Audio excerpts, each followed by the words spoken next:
We're not going to make America great again. It was never that great. We have not reached greatness.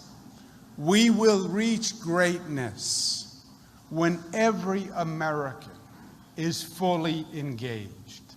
We will reach greatness when discrimination and stereotyping against women, 51% of our population, is gone. I'm an Italian American. I came from poor Italian Americans who came here. You know what they called Italian Americans? Back in the day, they called them WAPs. You know what WAP stood for? Without papers. I'm undocumented. You want to deport an undocumented person? Start with me, because I'm an undocumented person. Let me ask you one last question and then open this up. But I want to come back to the Paris question and the migrant issue, which is now flaring up as a serious issue. Your take on this, you're under enormous cross pressure as governor to take a stand about the migrants and what kind of, well, are we going to continue to have, are we going to have an open door, welcome in as the president wants, 10,000, more than 10,000, or are we going to listen to those voices now that are rising to say, no, it's too dangerous? I think it's a balance. I think many forces are now trying to politicize this. This is an election season, so it's the silly season is started. And the governors who say, I will refuse to let the refugees in. How? How? Where does it say in the state constitution you can refuse a person placed by the federal government? What are you going to have your militia fight the federal government at the borders of your state? It's a pure political statement. It's up to the federal government. If the federal government lets refugees in and places them in your state, the governor has no authority to turn them down. Having said that, the question is a bona fide question. We have to protect Americans and not lose our soul as America in the process, right? When the day America says, close the gates, build the wall, then I say, take down the Statue of Liberty because you've gone to a different place. And read Emma Lazarus and the poem on the Statue of Liberty. Give me your tired, your poor, your huddled masses yearning to be free. Once you say we're out of business, that's no longer true. So I won't let them win by conceding defeat of the American dream. At the same time, this federal government has to make sure it's doing the screening and the people who are coming in are safe. And the federal government has to say we are capable of doing that. And if the federal government is not capable of doing that, David, then they should say that too. You know, if they really can't screen, the answer is we can't screen. But their position is we can screen effectively, and if that's the case, do the screening, make sure it's right, do it exhaustively, but don't give up your soul as American. Do you think, do you have some fear that the question of the Syrian refugees is going to become conflated with the question of the immigrants who are already here, the Latin immigrants who are here, the 11 or 12 million?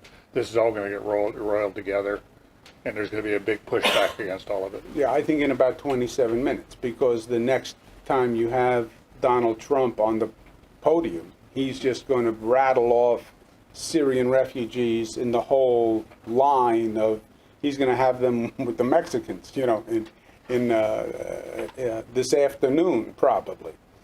And it will just blend into the larger question of, we have economic problems, they're stealing our jobs, they're too expensive, it's these illegal immigrants that are coming in, we can't pay for the healthcare, can't pay for the education, they're stealing the bottom end jobs, kick them out, and the Syrian refugees are part of that. But to date, New York Governor Andrew Cuomo signed a law that is the toughest gun law in the nation right now and tried to tackle a very big question. How do you keep guns out of the hands of the mentally ill? ABC senior justice correspondent Pierre Thomas tells us about the controversial idea. We've all seen the faces. Young men accused of horrific mass shootings, looking unstable, believed to be mentally ill. They were ticking time bombs who sometimes had encounters with mental health professionals. Could they have been stopped? Today, New York State officials are leading the way, passing a new law they hope will block violent acts by the mentally ill. We must stop the madness. The new law would require mental health professionals to report to state officials any patient they deem to be a significant risk or threat. This would stop mentally ill patients from buying weapons. No court order needed. This would be a sea change. It potentially opens up a huge number of patients to the intrusion of the state, having their name, knowing that they're in treatment. The law might have made a difference in shootings at Virginia Tech and a Colorado movie theater. In both cases, the young men received mental health counseling. But some doctors are worried this will destroy trust with patients. People who are concerned about their privacy may decide not even to come to treatment in the first place. People with mental illness account for a very small proportion of the violence that's committed. So what do blue state Democrats do when the federal government takes away the state and local tax deduction? Everyone thought these states would get religion and cut spending. Nope. New York Governor Andrew Cuomo now wants $1.5 billion in new taxes and fees. Let's bring in the Fiscal Times' Liz Peek. Liz, I thought the storyline was they're going to get religion and cut spending. What was your reaction when you saw that headline? My reaction was actually literally, thank heavens we have the Metropolitan Museum of Art, Broadway, et cetera, because people are leaving New York, and they're going to leave at a faster clip every time they raise taxes. We have lost 1 million people since 2010, 190,000 just last year, and that's before this big new hit comes from the reduction in state and local taxes. So you're saying thank God for the museum to be here because to it's an keep people attraction. here. Yeah. I mean, I think this state governance is so terrible, Liz. We are the #1 state for high individual taxes, #2 in terms of businesses. We are driving people away, and we're going to start driving businesses away. Scary. If you talk to business managers in New York and they start comparing how they could manage their operation, you know, in North Carolina or some of these other states that are very attractive to millennials, I tell you what, it's a pretty appealing change-off. Wow. And this budget that Cuomo's come out with is not going to help. Welcome back. So good to have you. New York Democratic Governor Andrew Cuomo shocked an audience yesterday with this take on the greatest nation on earth. We're not going to make America great again. It was never that great. Oh, come on, man. The president fired back today on Twitter, saying in part, "Can you believe this is the governor of the highest taxed state in the U.S., Andrew Cuomo, having a total meltdown?" The tit for tat continued, with Cuomo responding, saying, "What would you say would be great again would not be great at all. We will not go back to discrimination, segregation, sexism, isolationism, racism, or the KKK. Like NY's motto says, Excelsior, ever upward, not backward." Actress Cynthia Nixon is challenging Cuomo in the Democratic primary next month. If he beats her, then he'll face my next guest. Larry Sharpe is a libertarian candidate for governor of New York. A lot of excited followers and fans on social media are so excited to see you on this live big news debut. I am super cool. It's true. All right. So, Yes. Larry, do you love it when establishment politicians say really stupid things? Well, do you have a dog? Yes. And your dog barks sometimes, I assume? Mm-hmm. Are you surprised when your dog barks?